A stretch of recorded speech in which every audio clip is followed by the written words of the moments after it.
You ever flip burgers in a war zone, old man? The laughter came fast, sharp, and careless, cutting through the steady sizzle of the grill like it belonged there, like it had always owned the space. The midday sun hung high over the deck, casting hard reflections off steel surfaces and turning every movement into something brighter, louder, more exposed. A row of young sailors leaned against a waist-high counter, their uniforms crisp, their posture relaxed in the way confidence comes easy when it hasn't been tested yet. At the center of it all stood Arthur Hayes, 78 years old, shoulders slightly stooped, hands steady as he turned a row of burgers with quiet precision. He didn't look up, not at the laughter, not at the phones subtly angled toward him, not at the voice that had just turned him into the punchline of the afternoon. The grill hissed again, a burst of smoke rising and twisting into the hot air before disappearing into nothing. Arthur adjusted one patty half an inch to the left, the movement exact, practiced, almost instinctive. Behind him, a faded metal cabinet rattled softly each time the ship shifted, a low reminder that nothing out here ever truly stood still. "Come on, say something." Another sailor chimed in, nudging his friend, a grin spreading across his face. Guy's probably been flipping burgers since before GPS was a thing. More laughter followed, louder this time, feeding off itself, growing just enough to draw a few more eyes from across the deck. Arthur reached for a fresh bun, split it clean, and placed it on the grill without a word. The motion was smooth, efficient, untouched by the noise surrounding him. There was something about the way he moved, unhurried, deliberate, that didn't match the role they had assigned him. It was subtle, easy to miss if you weren't looking for it, but it was there. Petty Officer Jason Cole stepped closer, resting his forearms on the counter, watching Arthur with a smirk that hovered somewhere between curiosity and challenge. "You hear me, right?" he said, tilting his head slightly. "Or is this like your thing?" Silent Burger Master. A couple of the others snickered, shifting their weight, waiting for a reaction that didn't come. Arthur lifted the spatula again, pressing lightly against the meat, listening, not to them, but to something else entirely. The rhythm, the heat, the timing. He flipped the burger in one clean motion, the edges perfectly seared, the sound crisp and controlled. Jason let out a low whistle. "Okay, I'll give you that. You've got skills, old man. But I gotta ask." He leaned in just a little closer now, voice dropping into something more pointed, more deliberate. "What did they call you back then? You got a call sign? Or was it just cook?" The question hung in the air, wrapped in amusement, but edged with something sharper underneath. A few of the sailors exchanged glances, sensing the shift without fully understanding it. Arthur paused for the first time. Not long, just enough for the silence to register. His hand hovered over the grill, fingers curled slightly around the handle of the spatula. The wind moved across the deck, carrying the faint scent of salt and heat, brushing against the worn fabric of his sleeve. Slowly, he reached into his pocket, as if adjusting something out of habit.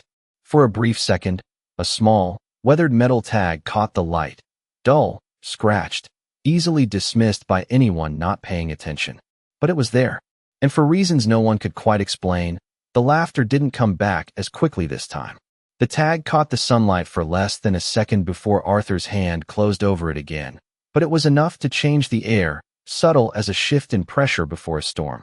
Jason noticed it first, not because he understood what he had seen, but because it did not fit the picture he had already decided was true. "What was that?" he asked, straightening slightly, his tone still light, but now edged with curiosity. Arthur did not answer. He simply adjusted the burger on the far left, checking the edge with the corner of his spatula, then reaching for a slice of cheese and laying it down with precise timing, exactly when the heat would take it without melting it too fast. The grill hissed again, louder this time, filling the space that words might have occupied. Around them, the other sailors leaned.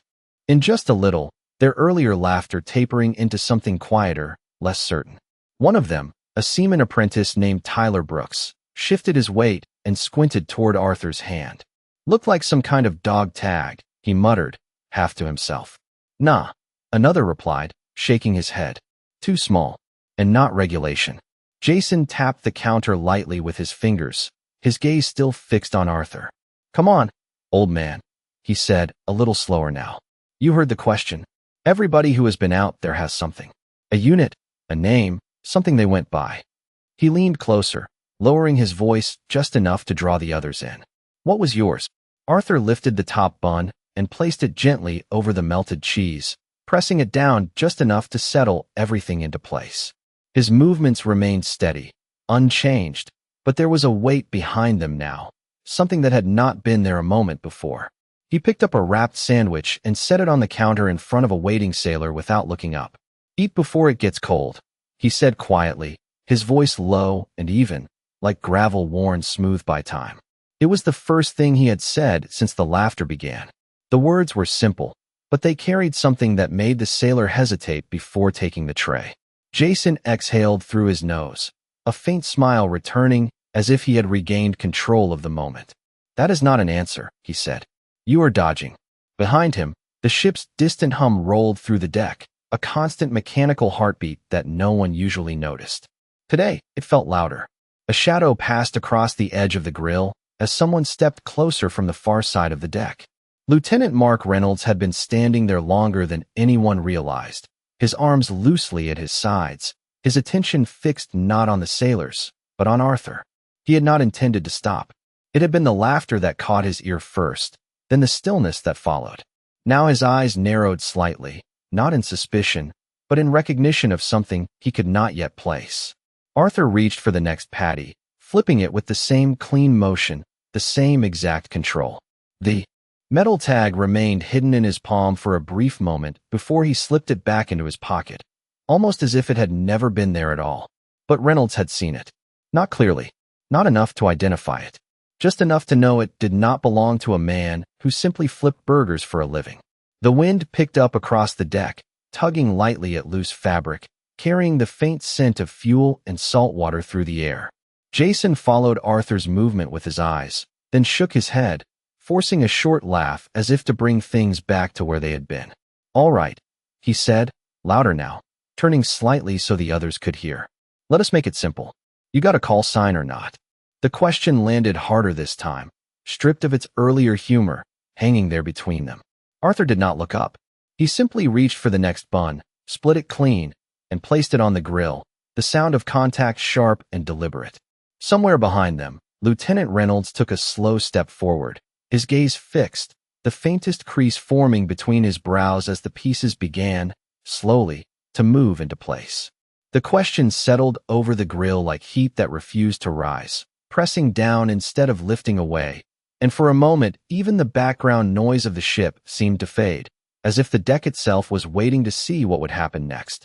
Arthur Hayes stood exactly where he had been, shoulders relaxed, posture unchanged, his focus still fixed on the line of burgers in front of him. He slid the spatula beneath one patty, lifted it, and turned it with the same measured control, the same quiet certainty that had defined every movement since the beginning. No hesitation, no reaction, just precision. Jason Cole let out a slow breath, the corners of his mouth tightening as the silence stretched longer than he expected. "That is a yes or no question," he said, this time without the earlier humor, his voice carrying just enough edge to pull the others back into alignment behind him. Everybody who served had won. So which is it?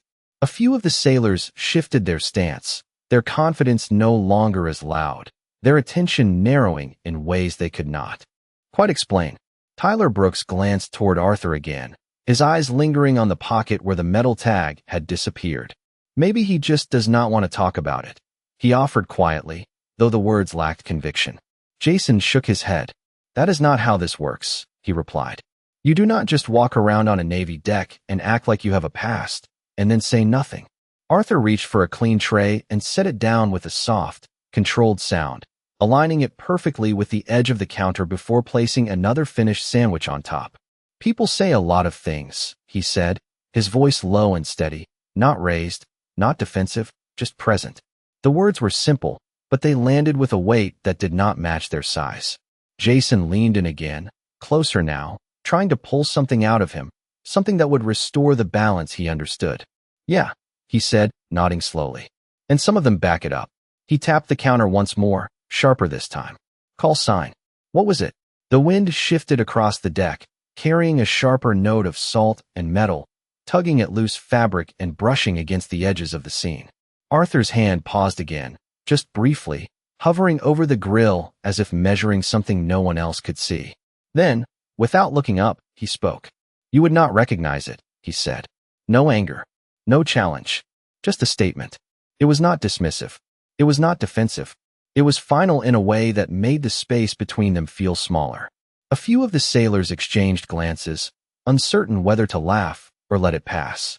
Jason gave a short, incredulous chuckle, stepping back half an inch as if resetting the moment. "Try me," he said, louder now, inviting the others back in. "We have heard them all."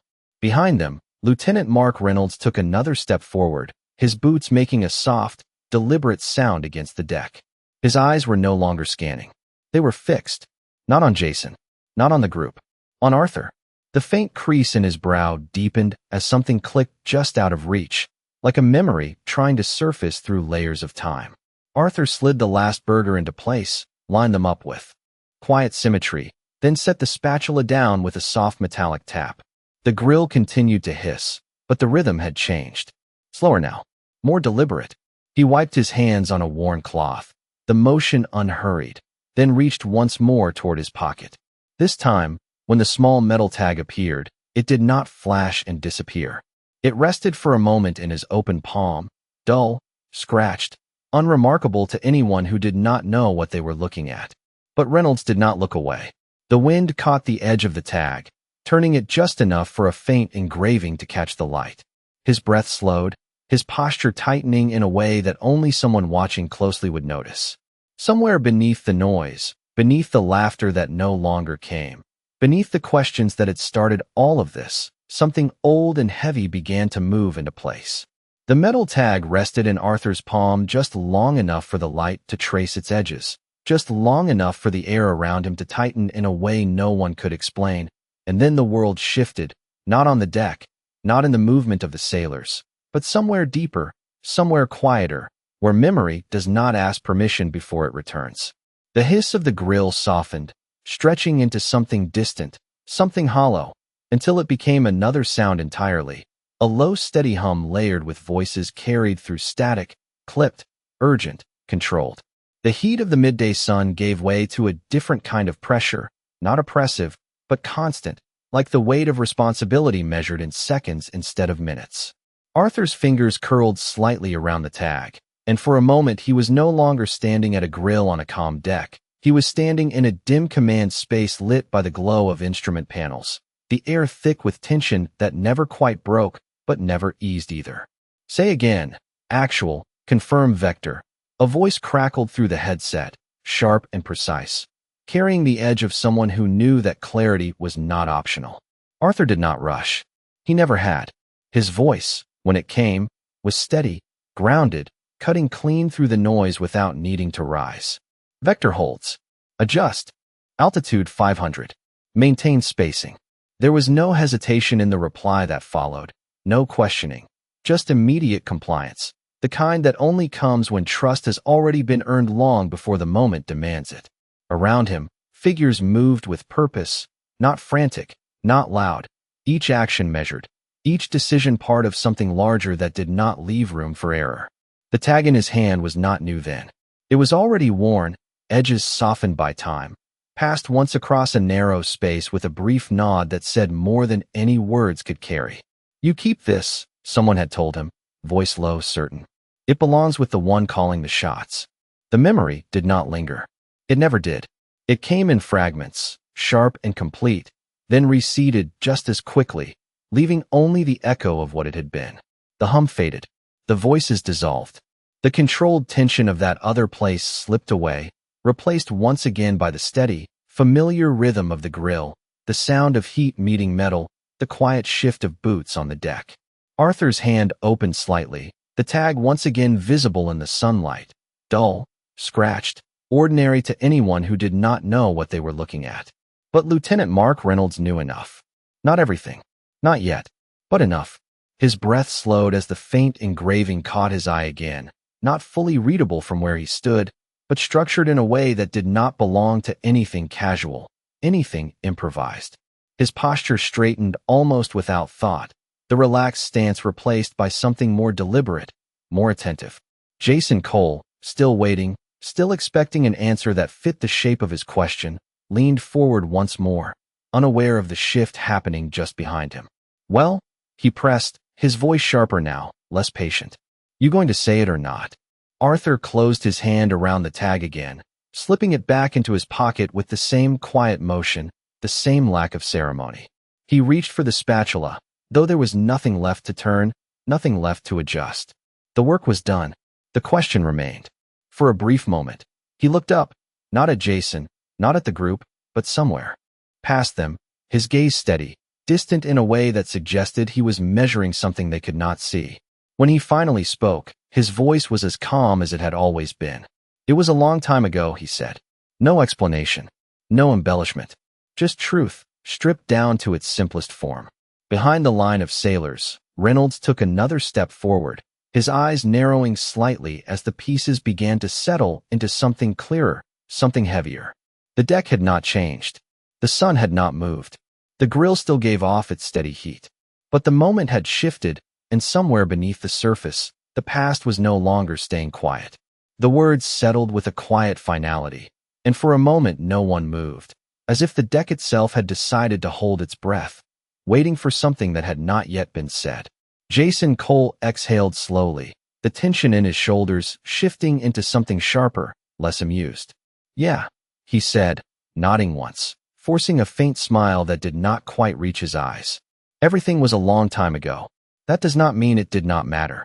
He leaned back slightly, crossing his arms now, trying to reclaim the rhythm that had slipped away from him. You keep talking like it is nothing, like it does not count anymore. Arthur did not respond. He picked up the cloth again and wiped down the edge of the grill, smoothing away grease that was barely visible, his movements steady, controlled, almost ritualistic. The silence stretched again, but this time it carried a different weight, one that pressed outward instead of inward. Behind the line, Lieutenant Mark Reynolds took another step forward, his boots landing with a soft, deliberate sound that cut clean through the stillness. It always counts, Reynolds said, his voice calm but firm, not raised, yet impossible to ignore. The sailors turned slightly, surprised not by the volume, but by the tone, the authority that did not need to announce itself. Jason glanced back, blinking once as he registered who had spoken. Sir, we were just... Reynolds did not let him finish. His eyes remained fixed on Arthur, studying him now with a level of focus that bordered on recognition. What unit were you attached to? He asked, the question direct, stripped of mockery, stripped of assumption. Arthur paused, the cloth still in his hand, his gaze lifting just enough to meet Reynolds for the first time. There was no challenge in it, no resistance, just a quiet assessment, as if he were deciding how much of the past belonged in the present. Different places, Arthur said after a moment, his voice even. Different times. Reynolds nodded slightly, but the answer did not settle anything. If anything, it confirmed the unease building beneath his calm exterior. His eyes drifted, almost involuntarily, toward the pocket where the metal tag had disappeared, then back to Arthur's face. That tag, Reynolds said, slower now, more careful. Where did you get it? The question shifted the space again, pulling the attention of every sailor back to the center, back to the one detail none of them could explain. Jason uncrossed his arms, leaning forward just enough to listen, his earlier confidence replaced by something more cautious. Arthur looked down at the grill for a brief moment, as if considering whether the answer mattered. The wind moved across the deck again, lighter this time, carrying the distant hum of engines and the faint call of orders from somewhere beyond the immediate scene. It was given, Arthur said simply. No elaboration, no story attached. Reynolds inhaled slowly, the pieces aligning just enough to form a pattern he could no longer ignore. He stepped closer now, close enough to see the lines in Arthur's face, the steadiness in his posture, the absence of anything that resembled performance or exaggeration. This was not a man trying to be something. This was a man who had already been something and no longer needed to prove it. Jason shifted again, his voice quieter when he spoke. Sir, you think he is? Reynolds did not answer right away. His gaze remained on Arthur, searching, confirming, measuring against something internal, something learned over years that did not rely on surface details.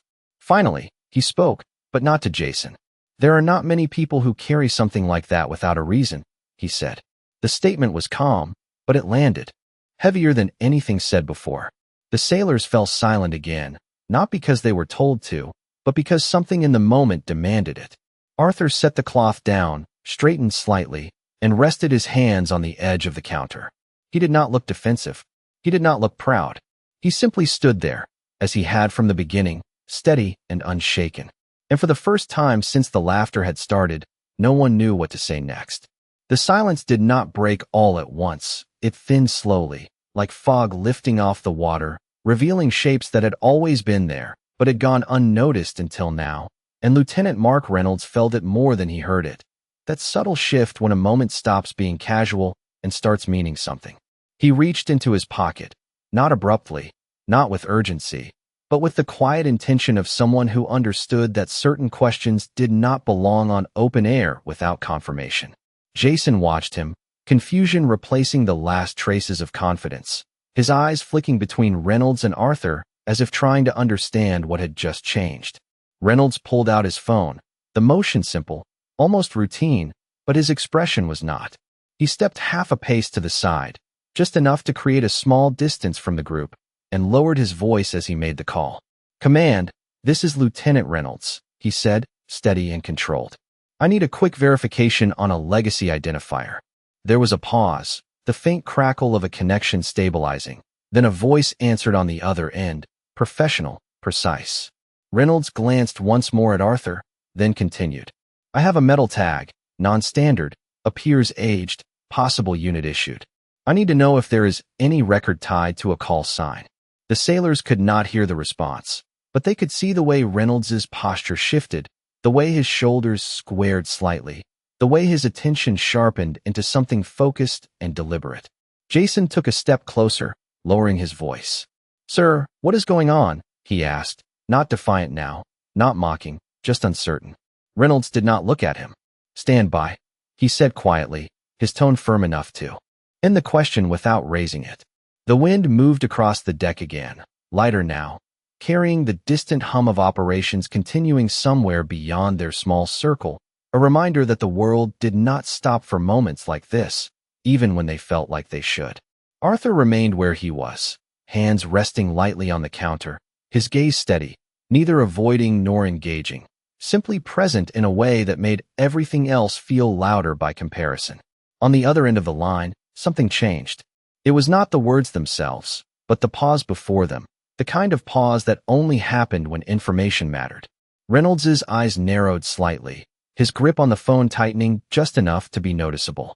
"Repeat that," he said, slower now. Another pause, longer this time.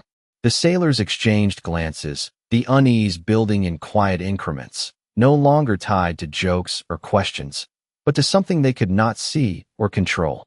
Reynolds listened without speaking, his expression shifting from focus to something heavier, something closer to recognition.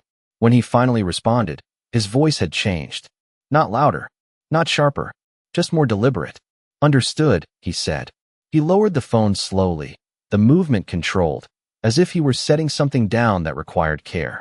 For a brief moment, he did not speak. He just looked at Arthur, really looked at him now, as if the pieces had finally aligned into something complete. Jason swallowed, the sound small but clear in the silence. "Sir?" he asked again, quieter than before. Reynolds exhaled slowly, then stepped forward, closing the distance between himself and Arthur with measured steps. The deck felt different now, not physically, but in the way attention gathered, in the way every movement seemed to carry weight. "There is no public record," Reynolds said, his voice calm, carrying just enough for the others to hear.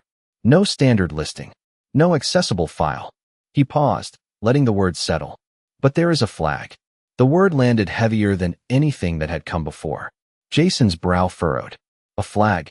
Reynolds nodded once, his gaze never leaving Arthur. "Restricted. Classification. Legacy designation. Only referenced in internal command archives." The sailors fell completely silent, not because they were told to, but because the moment no longer allowed anything else. Arthur did not move. He did not react. He simply stood there, as he had from the beginning, steady and unshaken, while the weight of something long buried began, quietly, to surface. The word lingered in the air long after Reynolds said it, not because anyone repeated it, but because no one knew what to do with it, and that made it heavier than any explanation. A flag, not a rank, not a title, something else entirely. Jason Cole blinked once, then again, as if expecting the moment to reset itself back into something familiar, something he could laugh off and walk away from. "Sir, with respect," he said carefully, his voice no longer carrying the edge it once had. "What does that even mean?" Reynolds did not answer right away. His eyes remained on Arthur, steady, searching, but no longer uncertain. There was recognition there now, not complete, not detailed, but enough to shift the ground beneath everything that had come before. "It means," Reynolds said slowly, choosing each word with care, "someone did not just serve. Someone operated outside the kind of records we usually see." The sailors stood still, their earlier energy gone, replaced by a quiet tension that made even the smallest movement feel out of place. Tyler Brooks lowered his gaze for a moment, then looked back at Arthur, seeing him differently now, not as a man out of place, but as a man who had simply chosen not to be seen. Jason swallowed, his throat dry, the question still sitting there, unfinished. "So he had a call sign," he said, more to confirm than to challenge. Reynolds gave a slight nod. Everyone in that category did. The wind shifted again, brushing across the deck, carrying a low hum from the ship's systems, steady and indifferent to the change unfolding in this small corner. Arthur remained exactly where he was, his hands resting lightly against the edge of the counter, his posture unchanged, his expression calm, as if none of this surprised him, as if he had seen this moment coming. Long before any of them realized they were part of it, Reynolds took one more step forward, closing the last bit of distance, his voice lowering slightly, not out of secrecy, but out of respect. "I need to ask you something," he said. Arthur looked at him, not defensive, not guarded, just present. Reynolds held his gaze for a brief moment, then continued. "Do you still go by it?" The question was simple, but it carried everything with it. The past, the identity, the weight of something that had not been spoken in years, maybe decades. The sailors leaned in without realizing it, drawn into the moment by something they could not name. Arthur did not answer immediately. His eyes drifted for just a second, not away, but inward, as if measuring the distance between then and now, between who he had been and who he had chosen to become. The grill hissed softly behind him, the last bit of heat fading into a low, steady whisper. Finally, he spoke. "No," he said quietly. One word. Clear. Final. Jason exhaled, almost relieved, as if the answer had brought things back down to a level he could understand. But Reynolds did not move. He did not relax. If anything, his focus sharpened. "Understood," he said, his tone respectful, but still deliberate. He paused, then added, "But it still exists." Arthur did not respond. He did not need to. The truth of it was already there, sitting in the silence between them. Behind Reynolds, one of the sailors shifted his stance, the sound of his boot against the deck louder than it should have been. No one laughed. No one spoke. The moment had moved beyond that. Reynolds straightened slightly, his posture aligning with something more formal now, something instinctive rather than instructed.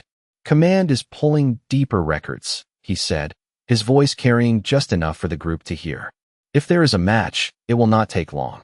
The words landed with quiet certainty, and for the first time since the questions began, the outcome felt inevitable. Arthur Hayes stood still, calm, unchanged, while around him, the understanding slowly settled in, piece by piece, until there was no room left for doubt, only the weight of what had yet to be. Spoken. The deck did not erupt. There was no sudden noise, no sharp command, no visible signal that anything had changed beyond what had already settled into place, but the silence deepened, and in that silence, every small sound became louder, more defined, more deliberate. The faint hum of the ship's systems rolled through the steel beneath their feet, steady and unbroken, while somewhere above, a distant rotor passed across the sky, its low rhythm cutting briefly through the air before fading again. Lieutenant Mark Reynolds stood still, his posture now fully aligned with something instinctive, something trained over years that did not require thought. He was no longer observing. He was waiting. Jason Cole shifted his weight again, slower this time, more careful, as if any sudden movement might break something he did not yet understand. "So what happens now?" he asked, his voice quiet, stripped of all earlier edge. Reynolds did not answer immediately. His eyes remained forward, fixed, attentive to something beyond the immediate space, something approaching not in sight, but in sequence. "Now," Reynolds said after a moment, "we wait for confirmation." The words were calm, but they carried a certainty that settled over the group like a boundary line no one would cross. Arthur Hayes did not move. He did not reach for the grill, did not adjust the trays, did not return to the small routine that had defined his place just minutes ago. Instead, he stood with quiet stillness, his hands resting lightly on the edge of the counter, his gaze forward, as if he had stepped out of time for just a moment and allowed everything else to move around him. The sailors followed Reynolds' line of sight without realizing it, their attention drifting toward the far end of the deck where nothing appeared out of place. Nothing signaled interruption, yet something in the air felt different. The wind shifted again, carrying a sharper edge of salt, and with it came a subtle change in rhythm, not in the ship, but in the people.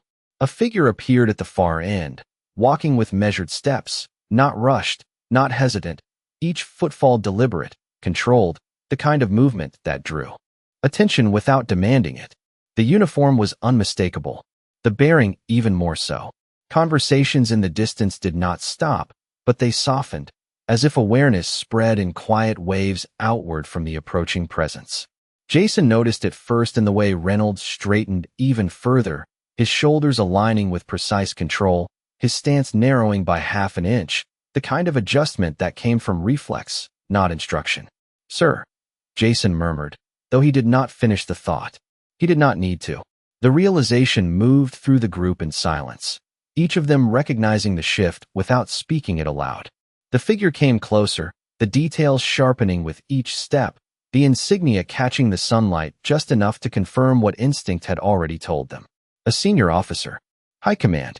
Not someone who wandered into places like this without reason. Reynolds took one step forward, his posture now fully formal, his voice low but clear as he spoke into the quiet. "Attention on deck." The words did not need to be loud. They did not need repetition. The sailors moved instantly, boots aligning, shoulders squared, eyes forward, every trace of earlier casualness gone in a single, unified motion. Jason followed half a beat later, his jaw tightening as the reality of the moment settled in. Arthur did not move. He remained exactly where he was, calm, steady, unchanged, the same man who had been standing there when the laughter began. The officer approached without breaking stride, his gaze fixed ahead, not scanning, not questioning, but directed with purpose. When he stopped, it was not in front of the sailors. It was in front of Arthur. The distance between them closed to just a few feet, the air between them carrying something heavier than rank, something older than protocol. Reynolds held his position, silent, waiting. No one spoke. No one shifted.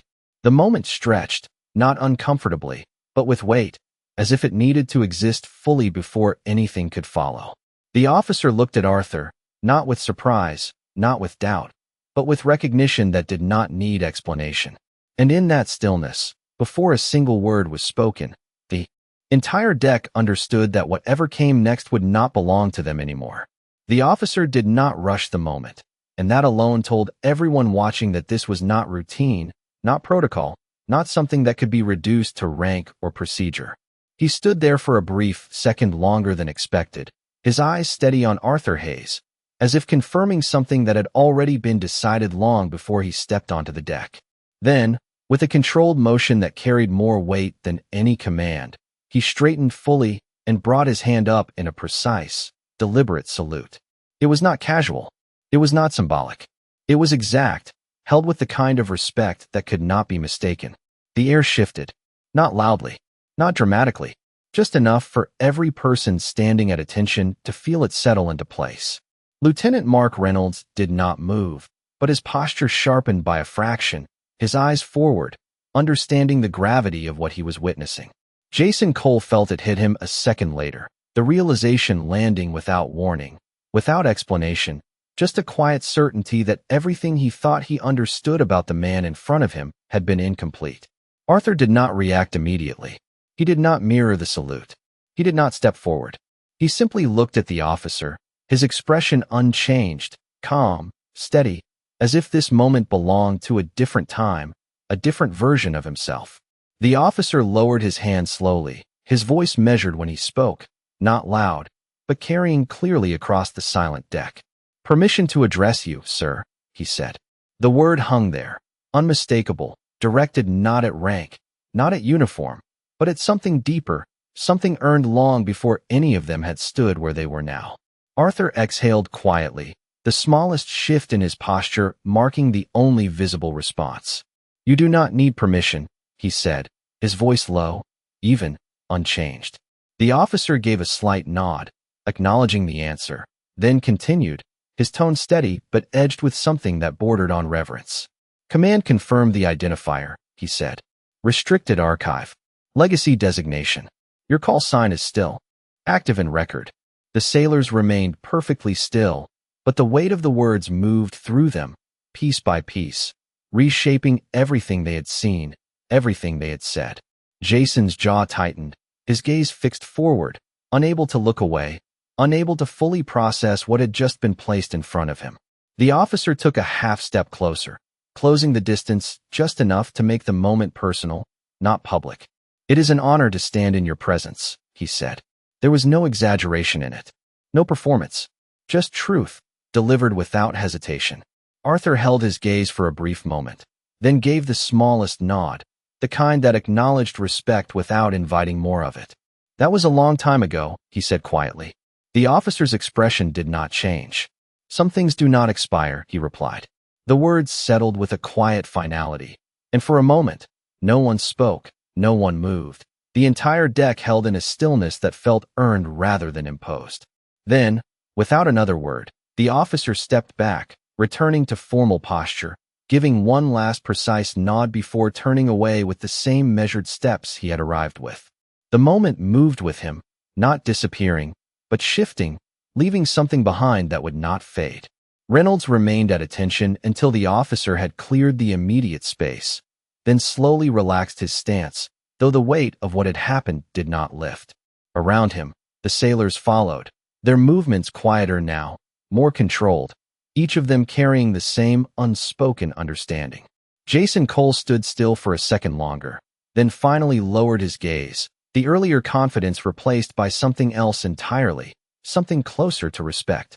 Arthur reached for the spatula again, turning back to the grill as if nothing had changed, as if the moment had simply passed through and moved on. The burgers were still there, the heat still steady, the work still waiting. He adjusted one slightly, checked the edge, and continued. No announcement, no explanation, just quiet motion. And as the sounds of the deck slowly returned, softer than before, one truth settled deeper than the rest, unspoken, but understood by everyone who had witnessed it. Respect is never demanded. It is revealed in the moments when the world finally learns who has been standing in front of it all along.